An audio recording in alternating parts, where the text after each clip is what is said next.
To embrace a conversation and question culture, one needs to firstly understand the basics of how humans communicate. Ludwig Wittgenstein, an English-Austrian philosopher, theorized that language works by triggering within us pictures of how we see the world. With that, then patterns are then analyzed and based on the game or context. We're constantly swapping these pictures between us, and communication normally goes wrong when we have this wrong picture. In this example, the simple phrase of "just get it done, we'll look after you" has been misconstrued to mean, on one hand, a fair deal by the speaker, but the receiver is thinking it's urgent work and I'll get well and duly compensated for it. Life's many conversations often end with a belief that there's a common understanding, but in fact there isn't, then leading to conflict. This wrong picture often occurs in the following circumstances: when we or the other person are not listening, or when we are not clear or articulate enough in our words, where our message is muddled or incoherent. And both of these, incidentally, is where the power of storytelling help in communicating. And then finally, when we're faced with the limited information, our brains like to fill in the blanks. However, this is where the real problems exist, because each of us are biased by our own bounded rationality. Herbert Simon was an economist who first coined the phrase bounded rationality, which describes how people do not act rationally the same. In reality, our decision-making and our worldview are made up of many different factors, such as knowledge and experience. So a good example here is how an apprentice sees the project lifecycle, which is completely different to a seasoned PM. Situational context. So a good example is a project running behind schedule and it's coming up to Christmas, how that could be completely different to a project that's running smoothly. The cognitive state of mind. So the supervisor that you're about to deal with, did he just have a fight with his partner prior to coming to work, or did he just have a good workout at the gym? And then finally, what is your self-image? And this goes beyond the simple knowledge or experience, and it goes into the underlying key events that shape you as a person. What is it in our underlying big assumption and story that we're being told? And another way of demonstrating this, think of the timeline of someone's life, and then think about the small portion at the end that you think you know about. So to move beyond having conversations blindfolded, a conversation and question culture helps learn and understand the alternative perspectives of people. On our next video, we'll explore the last two factors of bounded rationality that we touched on today, and how these potentially sabotage communication. So if you want to learn more about conversation and question culture, be sure to follow us and keep up to date with the content as posted during February. And want to know even more, feel free to drop us a line.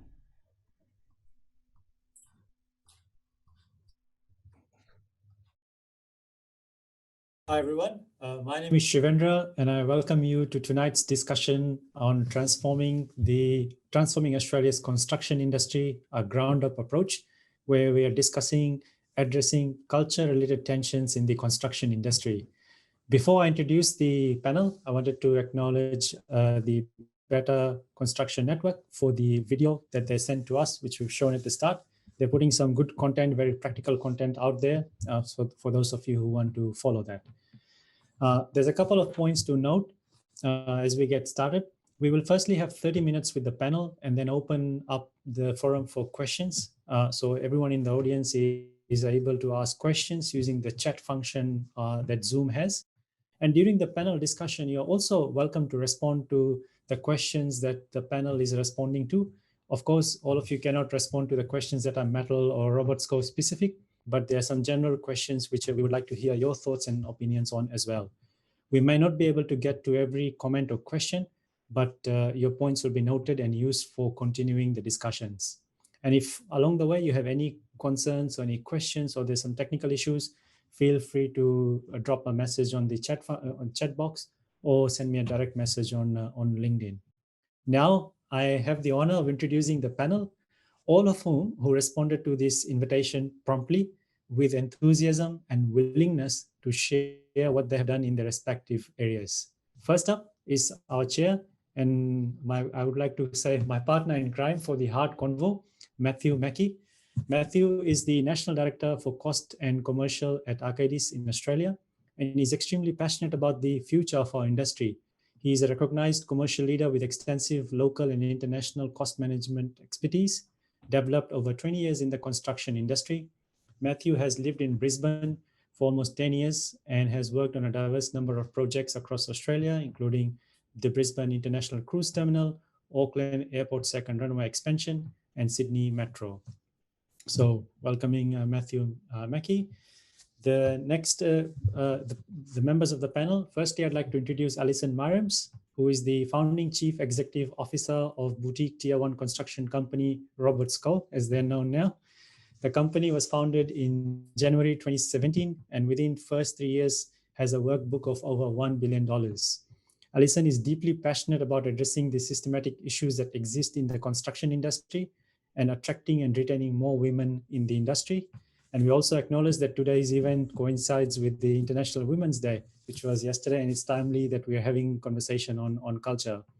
Alison has worked in the construction industry for 25 years, and prior to establishing Robert Scow, Alison led the New South Wales ACT Regional Business Unit for Lendlease's building business for nearly 3 years. Prior to joining Lendlease, Alison enjoyed a successful 16-year career at Multiplex, rising from a contracts administrator to regional director. But most importantly, though, something that Alison is most proud of is that she is the class mom for her son's year 2 class. And I thought that's something that that should be mentioned in a forum like this. Welcome, Alison. I'd like to also introduce Marc Kenney, the Managing Director of Mettle. He has over 25 years of diversified industry experience within Australia and abroad. Over this time, he has worked across multiple industry sectors, which include commercial, retail, health, hotels, aviation, and residential. I should be saying there's no area that he hasn't worked in. Marc is well known in the industry for his ability to understand project drivers and build teams around them to deliver on his clients' requirements and expectation. Marc holds overall responsibility for the business and is actively involved in all aspects of it. He has a hands-on approach from project acquisition to completion, which provides for a consistent delivery experience for all Mettle's clients. Marc has featured in the CEO magazines and various other industry publications for his efforts in transforming Mettle and embracing innovation. I've had many interactions with Marc now, and I find he's someone who's very enthusiastic about the industry and takes great pride in the people side of the business. And finally, I'd like to introduce Kevin Porter. Kevin is a socio-cultural anthropologist from the UK and the founder of Brisbane-based consulting company Anthropologist. Anthropologist is a consulting company that helps businesses and organizations find solutions to their human-centric problems and to make sense of the complex world they operate in.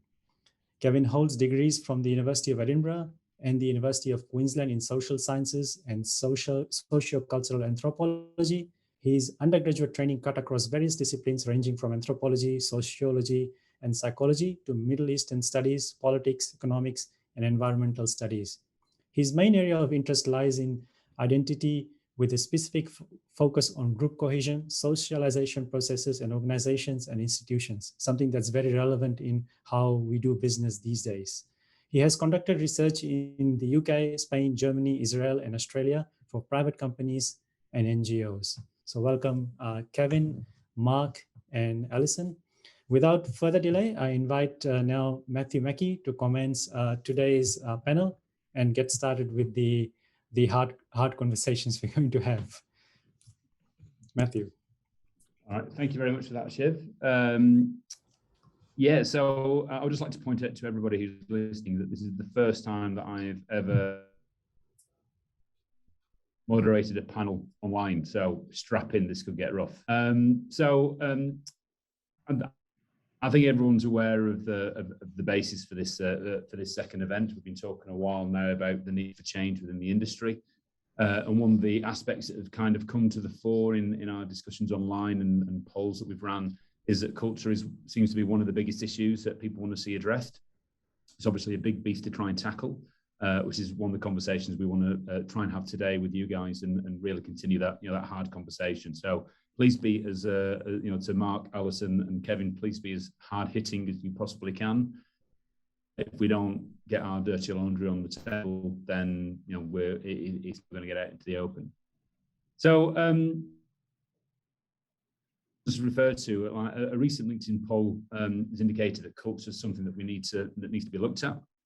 There's a number of different aspects to that, from trust to through to respect. And so, do you think that does that, just generally for the panel, I'll start with you, Alison. Does that outcome surprise you? How do you think trust should feature in terms of this part of this discussion? Is it a big issue that we need to try and challenge? Marc's laughing at me. I think definitely we have trust issues in the industry, and it's the way we contract with each other and the contracts that are set up that are litigious, and it's all set up in a very harsh environment, passing risk to people and putting people under enormous pressure. I think it is a big issue in the industry, and I think culture is a massive issue in the industry. Marc, what about you? Just a quick 2 minutes in terms of your views. Look, I agree with Alison. As the temperature in the room rises with risk being shoved into, to sit in one repository, being the contractor's arms, it generates a certain level of machismo to deal with it, and machismo is what bad parts of the industry feed off and create bad cultures from. So she's absolutely right. It starts with I guess contract risk contributes to it, but certainly this would be something that we work on so that we don't let that happen in the future. Kevin, just throwing to you. You're not, for want of a better description, an industry participant. I know you've been observing what's been happening in the industry for a while. Is it purely down to contracts? Is it purely down to risk allocation? Or it's never just down to one thing. Hi. It's never just down to one thing. I mean, trust is one thing, and trust is the lubricant that helps us cooperate and interact with each other. And the more we trust, the better we cooperate. So yeah, trust is essential in any group or society if they're to succeed. The opposite is mistrust, and mistrust tends to be a breakdown of society. We've seen what's been happening over the last 2 years with the Trump presidency, with Brexit, with COVID. There's a lot of distrust out there because there's a lot of action that's negative to the things that we actually value. So as long as there's negative action, there'll be negative trust. Okay, thanks for that. I think I'd just like to unpack that just probably just a little bit further. Is that following from what Marc and Alison were saying, and I appreciate this is the opening statement, so there'll be a lot more to it. But we're talking about contractual relationships and how the risk allocation has kind of resulted in this kind of position of trust and mistrust. But I can't help but think that it's deeper than that, on the basis that I know people who behave one way in terms of the office, in terms of how they operate in the industry, and then how they go and operate outside, either at the kids' football club or whatever sports club or any other kind of social dealings, are completely different. Yeah. So how have we created, and I like Alison and Marc's comments on this as well, how have we created this kind of industry where you can actually you can almost be bipolar in terms of how you operate in your working day versus how you go and behave with people at night? Because we are still all people at the end of the day. How has it got to this extreme? Alison, I'd just like your views on that. The culture in the industry is such that everything is squeezed to within an inch of its life, and we've got a nasty risk profile. We've got very tight margins. We've got big egos in the industry, and I think when you put all that together, it can generate very bad behaviour if you're not focused on it. Marc, do you concur with that, or have you got a different view? Look, to a point, I guess, look, for me, the fundamental difference between, if you're talking about, how you behave in the work environment in construction, and you step outside to, what Matthew was saying before about you can be two different people. I guess the environment that the construction industry fosters at the moment, by and large, is based off purely transactional sort of thinking. You step outside of that into your personal life, and that's not how you are. I mean, you get outside of work, and it's more probably you know, transformational. You know, what you can give, you know, how you can be a better person, so on and so forth. I guess when you add the pressure, you know, as Alison said about, you know, how everything's squeezed down so tight and egos and so on and so forth, it subscribes to more of a transactional sort of environment rather than transformational, in my opinion anyway. Kevin, have you got anything on the back of that? Yeah, okay. One of the things that I was thinking about is that, you know, you were talking about how people are two different things or various different things, but this is the basis of identity. We're not one thing, we're a number of things. Our identities are made up of the roles that we play. So you know, you're different as a father, you're different as a husband, you're different with the people you interact with, you use different language. And work is just another role that we play, you know. So if you're an engineer, you have engineer speaking. There's certain implicit and explicit kind of rules of behavior. We kind of dance in between these various different roles that we play. Sometimes we carry certain aspects of one role into another. So if you're having a bad day in one thing, it's not necessarily guaranteed that you're going to be able to turn that off in the next situation. So, you know, humans are very complex. We have a lot of issues. And then within the building industry, you start off on a negative foot in the first place because you're all trying to sink to the lowest price. I mean, you're making promises on things that you probably can't fulfill, you know, which is why you end up overspending and running over your time allocation, because you're setting yourself up for failure in the first place. Great, thanks for that, everybody. Yeah, we do have some pre-prepared questions, but we're getting a few questions through now, and one of them I just can't leave, just because we are in the week of International Women's Day. Christine Schule, I hope I pronounced your surname correctly. She's asked, would the issues we talk about, culture and trust, would that change if we had more women in the industry to diffuse some of the machismo? So, Alison, I'll probably have to throw that to you first. Absolutely. I definitely think it would. And I know in our organisation, from when we started to where we are now, we've got 25% of the organisation across our entire organisation is females. It's 33% if I just focus on staff.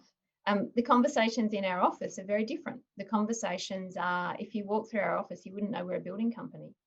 And I think the other thing that we've also done is call out bad behaviour. And there is a massive propensity in our industry that if you are performing, you survive. And yeah, he's an ass, and yeah, there's roadkill behind him, but if he wasn't pushing the job as hard as he could, we wouldn't get finished, and then we'd be on LDs and we'll deal with it later. And yep, there's no emotional intelligence there, but that's okay because we finished the job.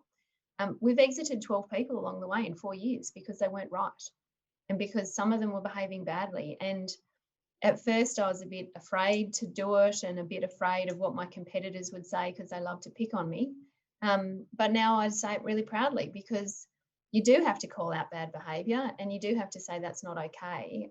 And, you know, getting the gender balance different, getting the race balance different, the age balance different, it will all help. It will all help.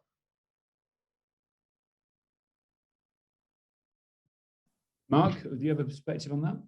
Oh, I think Alison actually summed it up pretty well. Look, I think gender is certainly, you know, one ingredient to fixing the problem. But look, clearly, you don't. I guess people have to perform and they have to behave the right way as well too.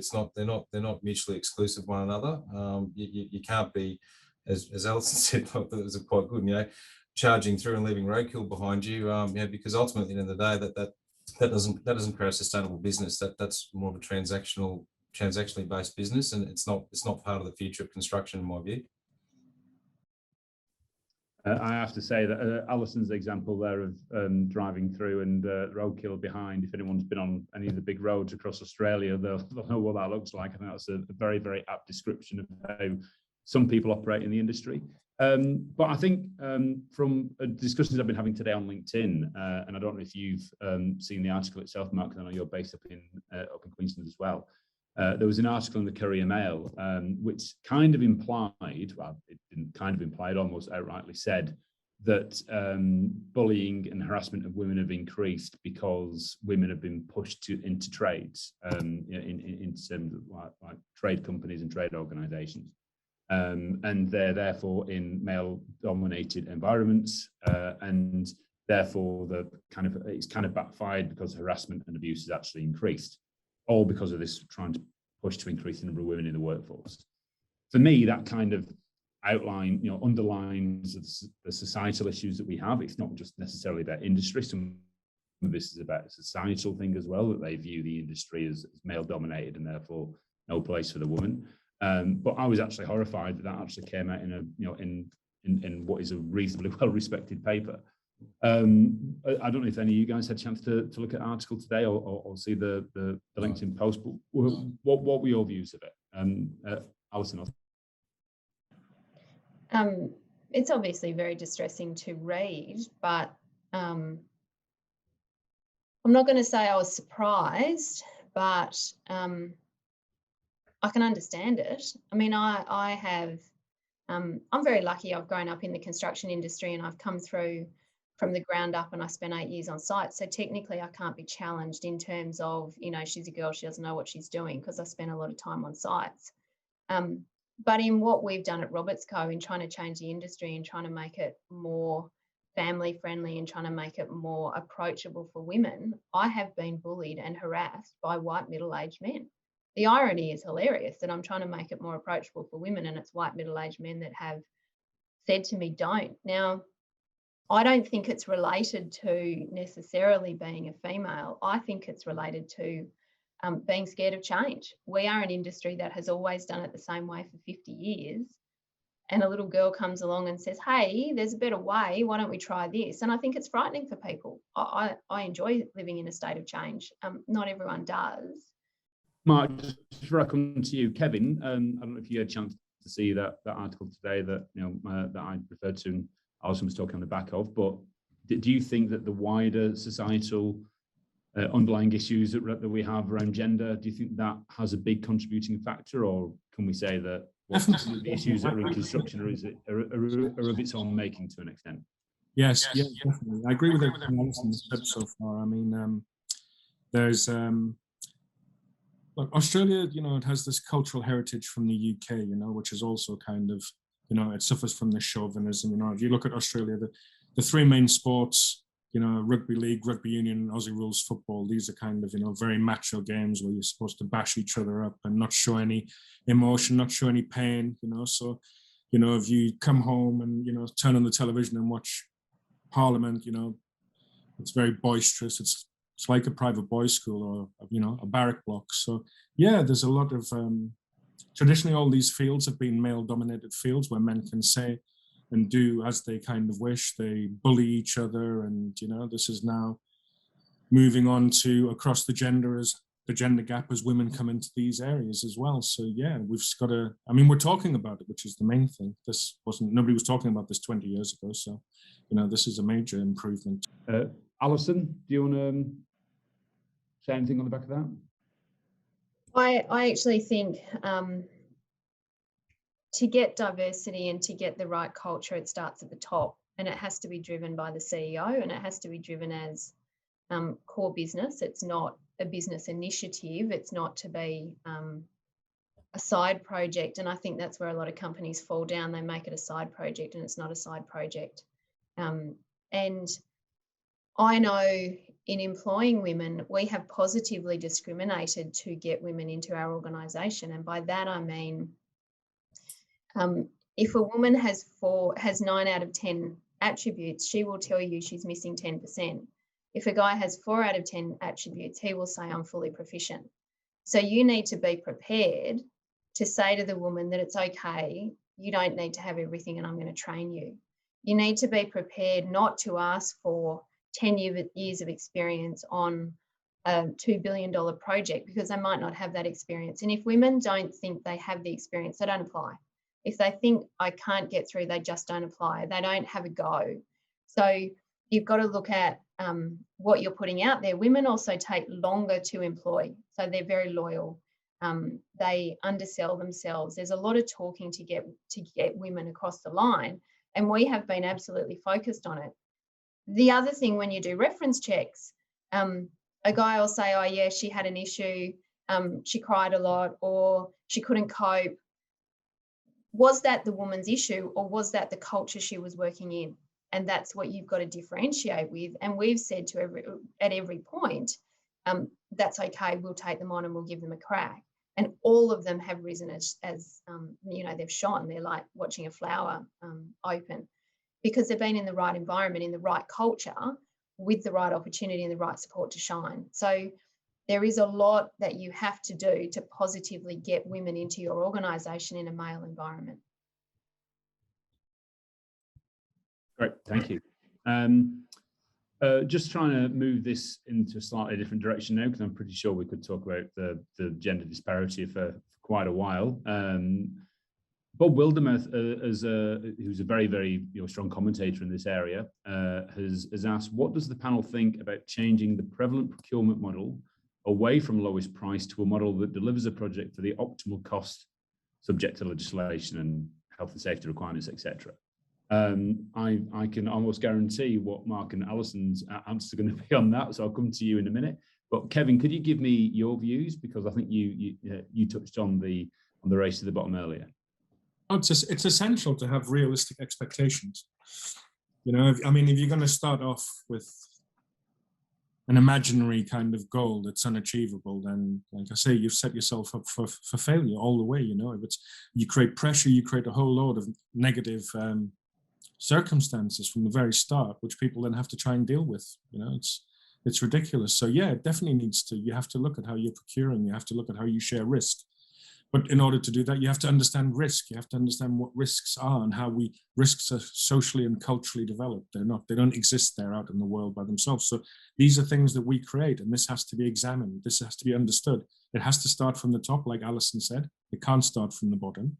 It has to start from the top. CEOs and boards have to inform themselves. It isn't a side project. It's a main issue that has to be addressed and dealt with. You know, you have to start training your own staff instead of trying to bring in people from abroad. I mean, I don't know where you would start with all these problems, you know. I think you'd start by doing a study to look in, because the problem is also twofold, that you have an industry problem, and then, which is a collective problem and the way you do and deal with each other. But then you also have a problem with the individual companies themselves and what their culture is and what their expectations are of their staff. Are their KPIs realistic? You know, so there's a lot of things to sort out. You know, and it should be done using scientific methods and intelligently, rather than just ad hoc with a guess and a wing it. Yeah, Marc, Alison, I'd invite you, your experience in terms of collaborative contracting, etc., and what your views are. Is there a place for it? Is it always going to work? Should it be collaborative contracting in place of hard dollar tender, or is there room for both in the right circumstances? Oh, my view. Oh, sorry, Alison, you're on if I have a run, or You go. My view on life is that in a collaborative, like negotiated contract format, you deliver the best results for your clients, for the business and the people that live within it, and your supply chain as well too. Like, in a high risk environment where your price has been driven down, and everyone's scrambling for that last buck or that last little bit of edge, it narrows decision making processes. It stifles innovation, and it allows bad culture to creep in. It's got its place, but in my view, look, a negotiated or a collaborative, contracting model certainly diversifies the offering that you can make to your client, and also that it allows people within your business to shine a bit differently, other than just driving for that last extra buck. And I think as well, collaborative contracting would be amazing. 2 points to make. We can blame clients, but at the end of the day, contractors say yes to the risk profile. And if all contractors said no, there would be no one to take the job, and the client would have to change the risk profile. So contractors need to stand up and say enough's enough. Second point I'd say is, when we started Roberts, we wrote our contracts from scratch, and I page limited the lawyers. So I page limited our lawyers to 24 pages. The biggest contract we have with our supply chain is 24 pages. It says in black ink, we will be fair and reasonable. The result is subcontractors sign our contract within 2 weeks, most of them unamended. and it's written in simple English, so you don't need lawyers to do it. So we can sit back and blame everyone else and say the supply chain's wrong, the risk profile's wrong, it's all turned to poo and it's everyone else's problem. Or we can say it's not right. Yes, I might have to take it at the moment from upstream, but I'm not going to pass it down because it's not right, and I'm going to act with decency. And that's what we've done. So I've got a gap risk sitting there that we can manage. And consultants, I think it's 16 pages, and I get emails from consultants saying this is amazing. If this is how your projects run and this is my first touch of your company, I love what you're doing. So I think as well, we all have a responsibility to stand up and say it's not okay, and where you pass it down, change how you behave. Kiri Parr has raised a very, very good question, almost like she was preempted what we were going to talk about. She says, a lot of sins seem to sit behind the phrase value for money. How would you redefine it if you could?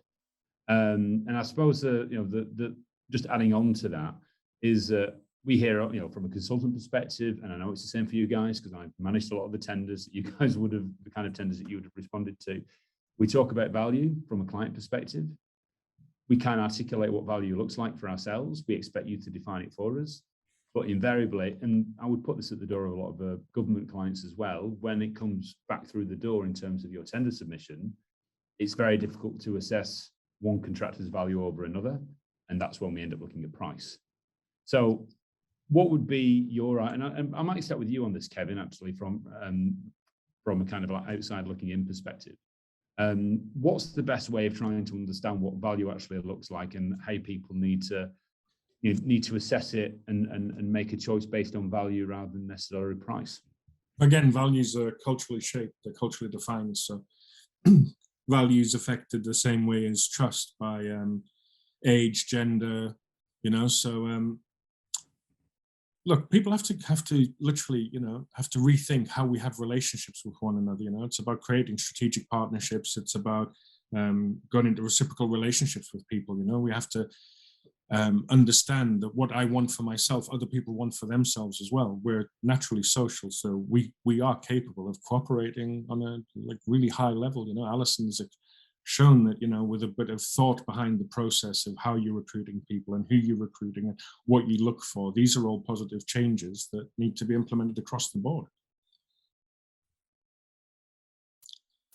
Okay, yeah, thanks for that, Kevin. I suppose, when you say we're social animals, we seem to be in all aspects of life, apart from in the construction industry, which is kind of what's driving this conversation. Well, no, I think one of the problems is that over the last 40 years, we've had a very strong increase in individualism, which is this neoliberal idea, that it's better to divide and conquer. So what that's done is it's, everybody's told that their rights and their desires come first, beyond society, beyond anything else is communism. So this has the army struggles a lot at the moment with recruiting people because nobody wants to serve. And then when they do recruit people, they don't want to take the orders, and, they actually get answers like, why should I, So, we live in a society where people are more and more self-driven, self-motivated, but not necessarily for the right reasons, and they don't, if you have this divided society where everybody's, trying to fulfill their own needs and their own desires, then we lack the cooperation. So how are we going to get people to work together if everybody is self-interested? So again, it's re-educating people, that there's more to life than just yourself. There's also this fulfilling thing of cooperation. When we see a soccer team or a rugby team or,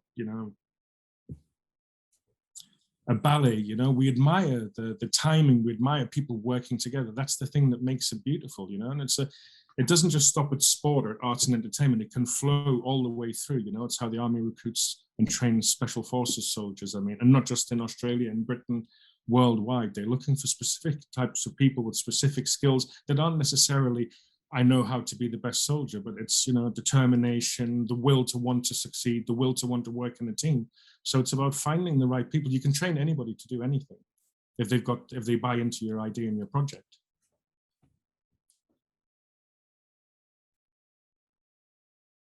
Yes, that's spot on. But Alison, what do you think of that? That constant battle between price over value or value over price. How can clients, start assessing value?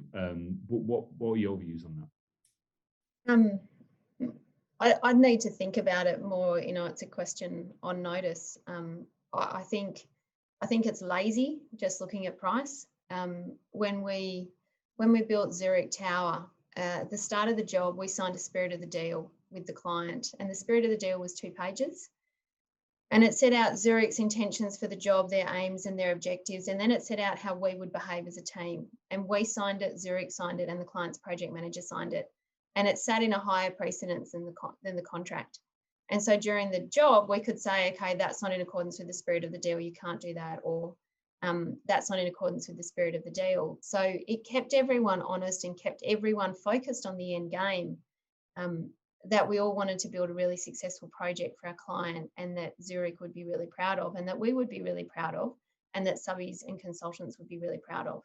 And so approaching it a bit differently with the spirit of the deal, 2 pages, very simple. It changed the whole dynamics of the team, and it kept everyone focused on where we wanted to go as a team.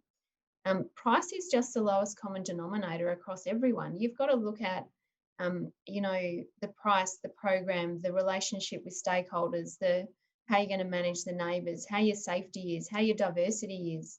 Are you going to employ local people? Are you going to feed the local economy? Have you got Indigenous workers? How are you going to train? There are so many ways you can do it, but the problem is it's harder to look at all those things, and it's easy just to go to price. Price doesn't get you the best outcome, though. Yeah, agreed. So just to try and throw this out in a slightly different direction now, we talk about trust, we've been talking about respect, we've been talking about diversity, we've been talking about contracts, and kill all the lawyers, I think, was a statement that wasn't said but may have been inferred. But from Marc and Alison, your perspectives, you're trying to do things differently within your business, within your respective businesses. Alison, you've already made, pointed out a couple of examples where you're trying to do it. But Marc, just starting with you, what kind of things are you doing at Mettle that is, trying to create, a better outcome, or if you like, a better community within your organisation to try and hit some of these issues that are, prevalent within the industry? Yeah, well, I guess when Mettle got going, the company set out about documenting what it wanted its culture to be.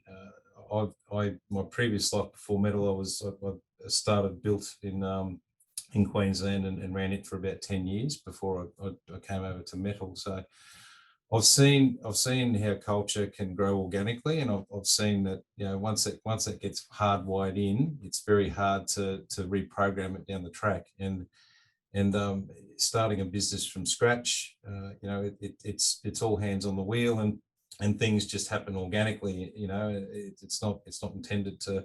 Culture certainly wasn't intended at my previous employment to become what it was, but it turned into a certain type of animal, which I wanted to change a little bit at Mettle. So what we've done at Mettle is Mettle has looked at, I guess, documenting what it wanted its culture to look like, and we did that.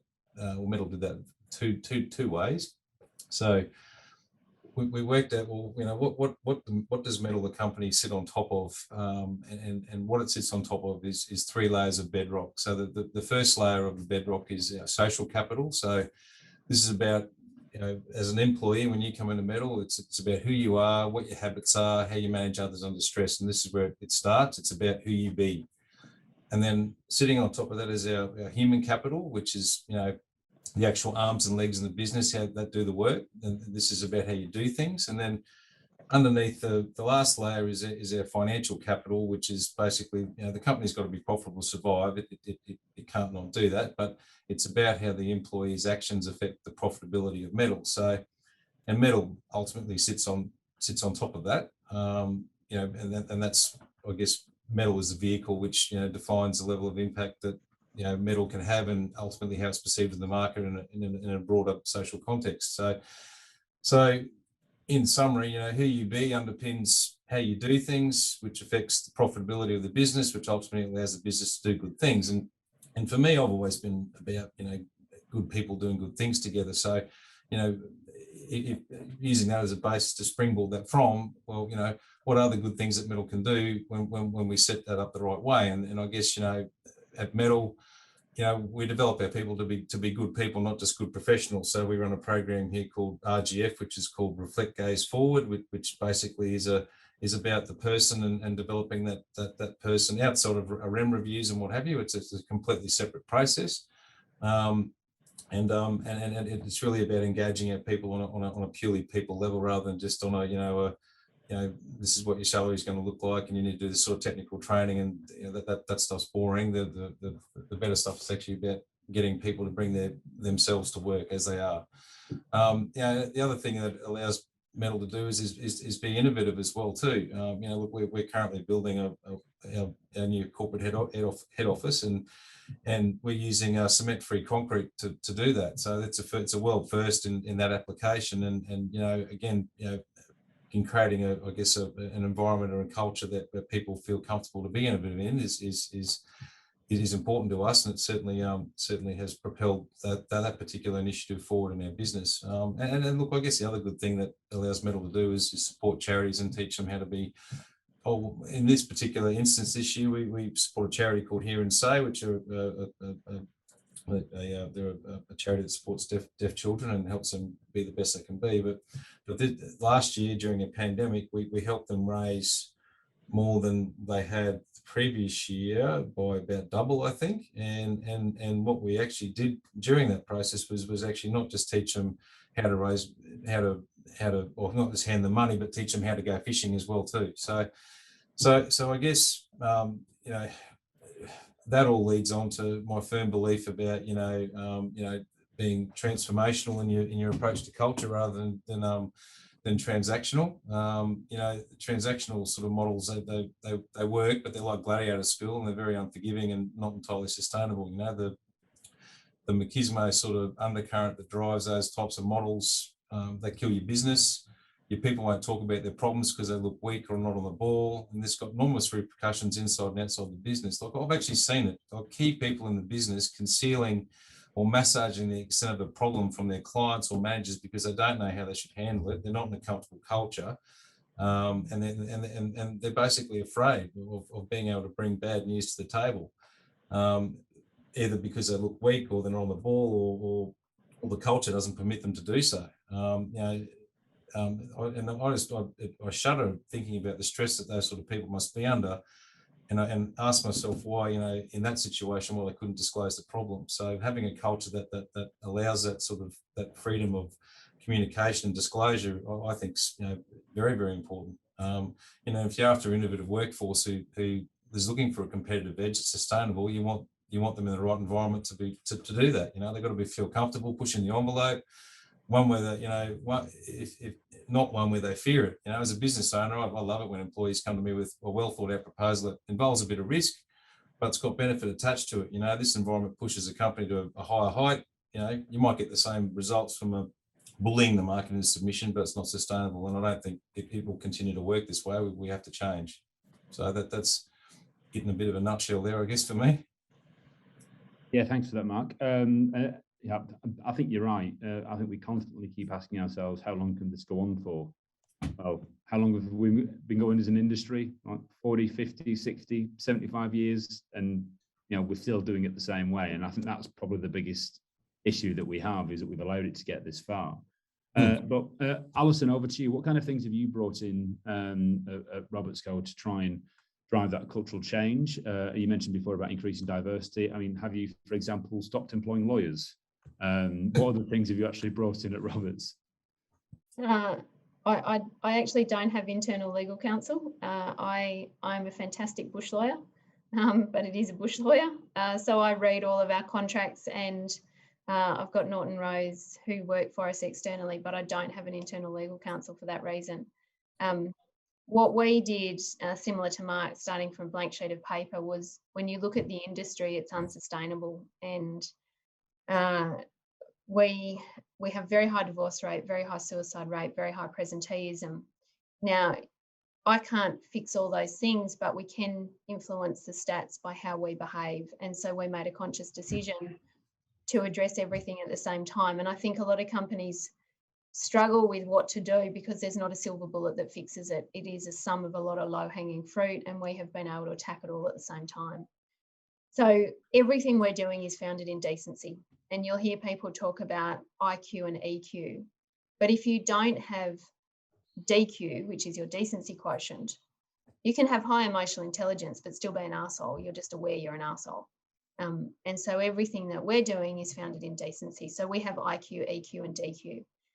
And the litmus test is, would I accept it as a person? And if I wouldn't accept it, or if I wouldn't accept it from a client, then we're not going to pass it to someone else.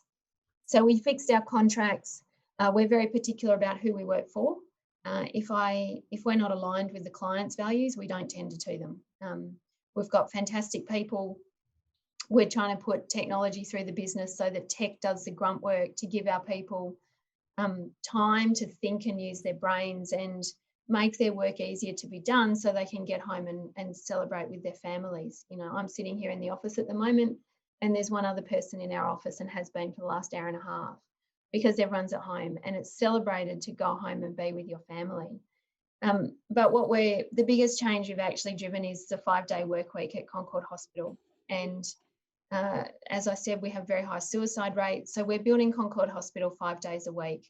And we've got the University of New South Wales, Dr. Natalie Galea, studying it.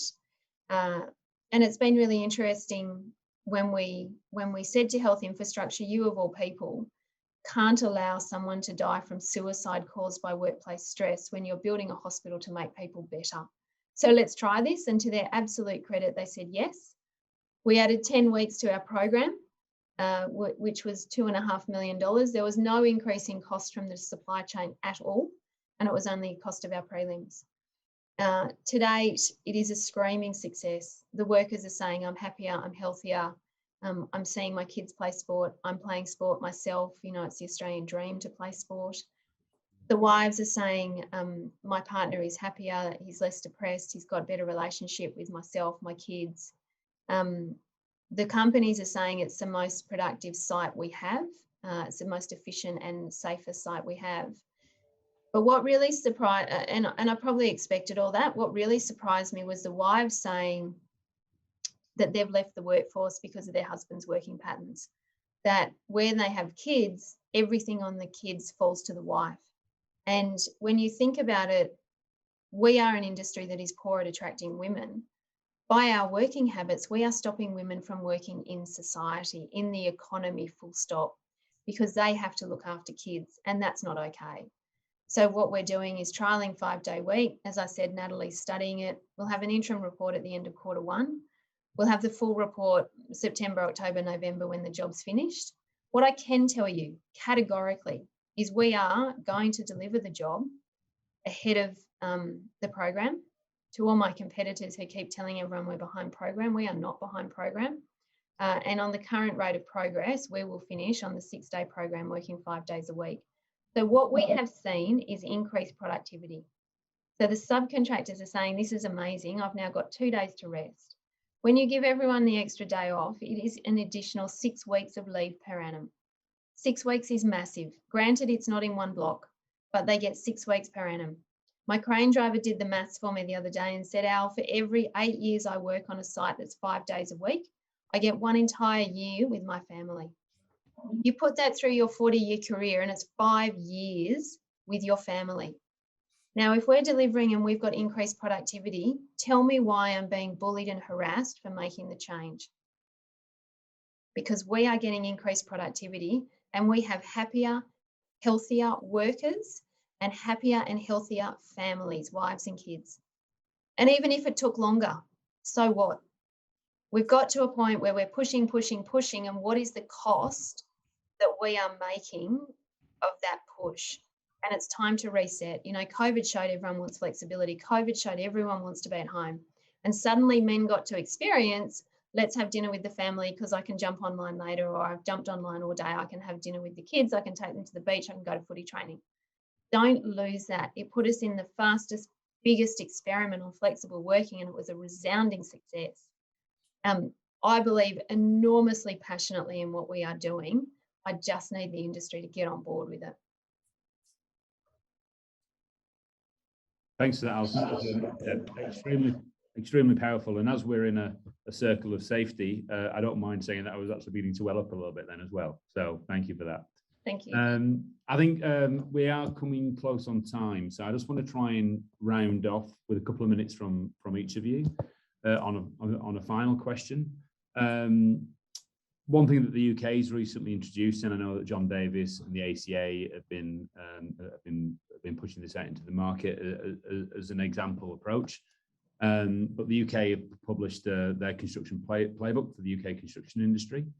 And I know that New South Wales back in 2018 did a 10-point commitment plan to the construction industry. I'm not entirely sure how successful that was. But what are your views? Do you think, and I'll start with you, Kevin, what do you think the industry needs some kind of construction playbook or whatever you want to call it? Do we need some kind of guidelines of acceptable behaviours within the industry that we need everyone to sign up to? Yeah, of course. And you need to look around further than just the UK. You know, you need to look at countries like Germany, Switzerland, the Scandinavian countries, and look at how they do their procurements. And, you know, we're in the 21st century, the information is all at hand. You know, people should be using their brains and, you know, trying to find sensible solutions to the problems that we have, you know, and it's not impossible. So yeah, definitely. You know. Marc? Oh, I would agree. I think that the biggest thing that needs to be introduced into the industry and is behavioural metrics.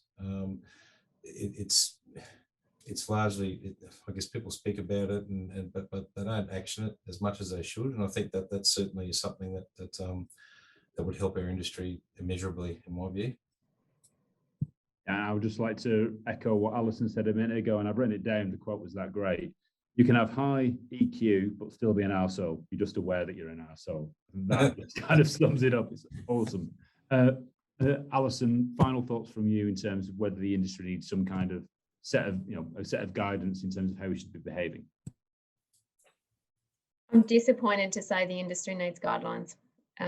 People are not making the change. You know, it was really interesting when we started Concord. It's been a year and a half, and I thought when we started it and subbies started talking about it and said it's great, everyone would get on board. They didn't get on board, and they did quite the opposite. And everyone now says to me, I can't wait to see your research. I really want your data. I want your data. I feel like not publishing it and saying, you know what, if you can't see morally this is the right thing to do, then I'm not going to force you. But unfortunately, I think you've got to lead the horse to water, and you've got to actually shove its head in the trough or it won't drink. And that's a really sad indictment on the industry. What we are seeing as well is the financial benefit of making the changes we made.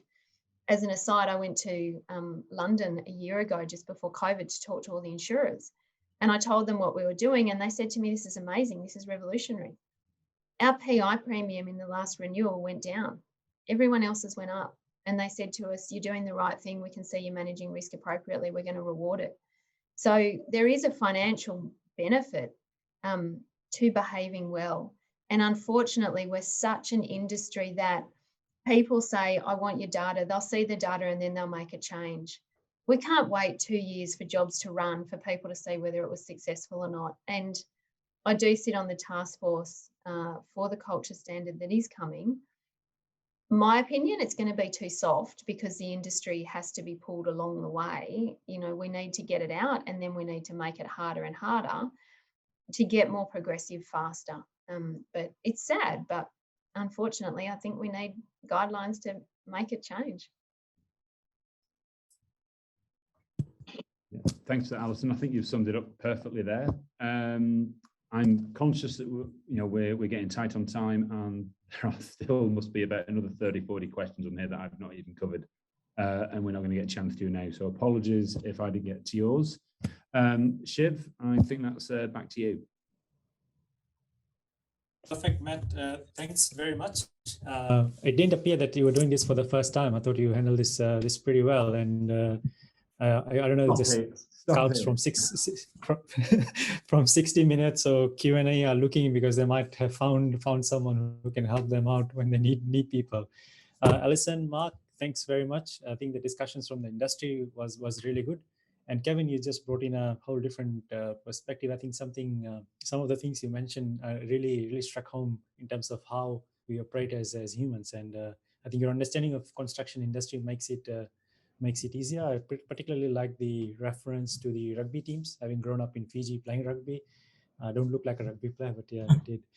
So it's good, very, very good and very easy to relate to. So I know we're in a virtual setup now, but I'd like to maybe request everyone to give a virtual round of applause to our panel and really thank them for the time and really the insightful discussion we've had. What's great to see is, I mean, we've got two industry leaders here with us. I mean, and they've been in the public light talking about what they've been doing. But I'm pretty sure there are many more companies who are doing great things in their own ways. And this is a forum, we're setting up this forum where we want to be able to hear from them. And I'll discuss later on how we want to enable that to happen. But before that, I'd like to invite a strong supporter of this forum, someone who's been helping us right from day one, John Davies, the CEO of Australian Constructors Association, for his closing remarks. And then I'll discuss an additional initiative we are launching tonight. So, John. Yeah, thanks, Shiv, and thanks to all our panelists for another great hard convo.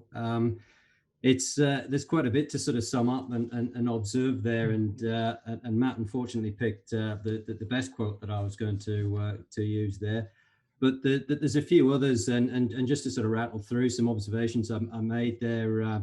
We're not bipolar, but we have major problems, and this is creating a lot of roadkill. Well, I thought was another great analogy. We need to move from a more transactional approach to a relationship-based one. Change needs to come from the top, but we all of us have a responsibility for change. I think that is really important. Alison, you've been an absolute mine of great quotes. The industry standard should not be set by what the last numpty agreed to. I thought was another cracker. Lawyers have significantly contributed to the problem. Apologies to the lawyers on the line. I know Kiri's on the line, but she's a strong supporter of change, and I think recognizes that. Price is the lowest common denominator. We need to move beyond just looking at that lowest common denominator and looking at what value means in a broader sense. Good people do good things. Sounds an obvious thing to say, but if we can focus on those good people and ease those not so good people out, we will start to see some change. A 5-day week has huge benefits. I think we can all agree to that one, but it's really great, and as Matt says, very passionately put by Alison. And when you listen to it like that, you just have to ask yourself the question, why are we not doing it? Finally, COVID provides us with an opportunity to reset, and we should not waste that. I 100% agree that we really, as ACA, are very much focused on that. We see this as a great opportunity, a real burning platform that we have to push for change. But we do, unfortunately, need to be told what that looks like. We need a set of guidelines. Thanks, Matt, for raising the playbook. We believe that provides a great example. It's not, as Kevin says, necessarily the be all and end all. There are other things that we should look to and examples that we should look to learn from. But we need to move beyond talking about things. There's a lot of agreement about what the problems are, as we've heard today. There's a lot of agreement on what the solutions are. We need to document them, and we need to actually start getting on and doing something about it. Thanks, Shiv. Thanks a lot, John. It was a very good summary, and I think you captured a lot of the good points that were discussed. And I think Marc mentioned it's not supposed to be transactional, but transformational. So it's a good way to look at things. So we have a number of people on the line. We had, I think, 60 people participate tonight. So that's a great support. And there's many more who aren't able to join because they've got kids, sports, and other things happening. And so a recording of this conversation will be made available to those who had registered. But what I'd like to share is this conversation, when we say from the ground up, what we're talking about is to say, how can we all become leaders in our own way and promote the good work that's happening. So for those who are participating, if there's something good that you have seen today, please have the conversation with your teams, with your leaders, and see what can be implemented to make a difference today. I think it was Alison who mentioned that when things are coming from the top, it doesn't have to always flow down. We can rise up and stop it and change how it goes down. I think that's a great opportunity with this particular forum where we can influence that. So, and that's why we're doing this, because a lot of the changes, and the classic example is what Mettle and Robotsco have done. They didn't wait for policy to come through. They didn't wait for the government to do something. They didn't, I think Alison referenced the discussion with the building commission. We don't need to wait for those things. There's some common sense items that we can do, and we should be empowered to do that, because this is our industry. We make it. So I think I encourage all of you to do that. I know there's a lot of brain and intellectual horsepower sitting in this forum. So we're looking to form some working teams. We will call them expert teams. And the idea is those who are who want to volunteer themselves to help research particular topics, or help us understand case studies that they might have come across, or case studies they might have read about, heard about, and for us to start putting together these best cases that we can start then sharing with the industry to help each other out. So if there are people in your companies or there are youngsters who are coming up who've got good ideas, or people who have come from adjacent industries, people who may have been who are retired, if you've got something to contribute, we need you, because that's how this thing is going to be built. And I'll even go as far as to say that while, yes, the government needs to mandate or maybe initiate the development of the playbook, we don't have to wait for it, because there's a lot of good ideas that we can start putting together and start sharing with the industry. And it's going to change company by company, project by project, and we'll be able to get it done. So if you're enthusiastic about this, it's not going to be too much of a commitment. Please sign up. And on the 8th of June, that's the tentative date we have marked, we will then have these groups make presentations, and we'll invite a panel. Hopefully Marc and Alison can join us in that forum at that time to listen to what this group have come up with on the different topics, and we probably will have a few others join us from the industry to participate in that. But the idea is to extend this reservoir of knowledge and experience and tap into some of the brilliant things that's happening. I deal with a lot of the subcontractors, and these are companies that are sponsoring the local soccer team. They're the ones who fund food for the soup kitchen. And you look at the impact a subcontractor makes. So when we talk about cost cutting in a project, and we actually don't optimize on cost, when we optimize on margin, it's not actually the contractor who suffers, it's a whole community that suffers, because they might not have enough money to sponsor the soccer team next year. So collectively, if we can make a difference, it's not only changing the industry, it's going to be changing a community, the livelihoods of so many other youngsters, the next generation, so many homeless people in the community, and so on. So it's for a wider cause, and hence the term transforming the construction industry from the ground up, because we can do this change from the ground. So I'd like to take the opportunity to thank everyone once again. Alison, thanks very much for your enthusiasm and agreeance to participate in this. Matt, many conversations we've had, so I look forward to many more. And today was just a fantastic way to listen to you from a very business approach. Kevin, again, great speaking to you. Matt, of course, as always, leader of the Heart Convo, and John, thanks a lot for your support. I'd like to also acknowledge and thank Jerry, who's a part of our team member who's been helping us with this, as well as Megan, and also acknowledge our tech team, Don, who's been helping us behind the scenes, making sure everything runs. And to all our participants, thanks very much for keeping your evening free and supporting this. If you have any questions or anything that you'd like to discuss further on, please feel free to contact any one of us. Thanks very much. Have a great evening. Shiv, I would just like to throw on one final thing that someone just commented. Yeah. Early Christmas gift idea. Book of quotes from Alison. Nice one. All right, we'll make a start with that. All right, thanks everyone. Have a great evening. Thank you. Thank you. Later.